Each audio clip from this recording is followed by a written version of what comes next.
studying the ocean. He's credited with discovering 10 years ago what has become known as the Great Pacific Garbage Patch, the oceanic dump of the Pacific Rim. Glass bottle with barnacles. The garbage patch is created by the Pacific currents, carrying refuse from North America, Asia, and the islands, then concentrating it into a continent-sized swirl of flotsam estimated to contain 3.5 million tons of junk, 80% of it plastic.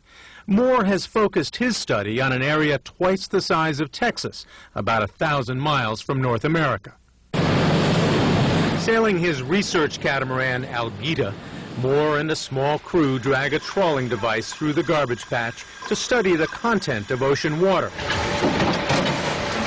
And what they find, he describes as a plastic soup, more plastic in some waters than plankton, the basic food organism of the ocean. It has a few insects in it, like halibates. It has some zooplankton, but overwhelmingly what we're seeing here are plastic particles. The ocean has become a plastic soup. This is the soup. The problem with plastic in particular is that it doesn't quite float and doesn't sink either. Sunlight and salt water slowly break it down until bags become shreds and hard objects break down to multicolored chips. This is the new beach sand that we're seeing throughout the Pacific Islands. It's a sand made of plastic. And is there any real sand mixed in here? I see a little bit, yeah. There's a tiny bit of volcanic origin sand and coral. Formerly, we got sand by breaking down rock and coral. Now we're getting sand by breaking down plastic.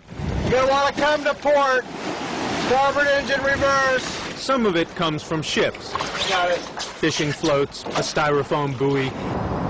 But the vast majority of plastic garbage in the ocean comes from land. Bottles and cups dropped in the street, washed by rain into the storm sewer, into the rivers, and eventually the ocean. The ocean's downhill from everywhere. Things blow and drift into the ocean. They degrade into these particles and then become part of the ocean's load. And the consequences of this are currently unknown. They do know some obvious consequences. This is a jellyfish fouled and caught in rope. Birds and sea life take the plastic for food. Here I'm seeing something that appears to be a jellyfish. If I was a turtle, I would think that's probably a jellyfish. But that's a plastic bag. But it's a balloon, maybe. Albatross chicks have been killed by a diet of plastic bits. And there's the question of what happens when the plastic breaks down even further. The bigger chips turn to smaller chips, and we eventually get dust. Our concern is that this dust then goes to the molecular level and invades the entire food web in the ocean. On a recent cruise inside Long Beach Harbor, Moore and his crew used simple fishing nets to dredge up plastic waste headed out into the Pacific. Jerky, plenty of jerky bags, and power bars. Looks like a power bar.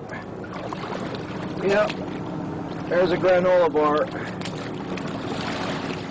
And the Ziploc baggies won't stop. Look at these Ziploc baggies, one after the other.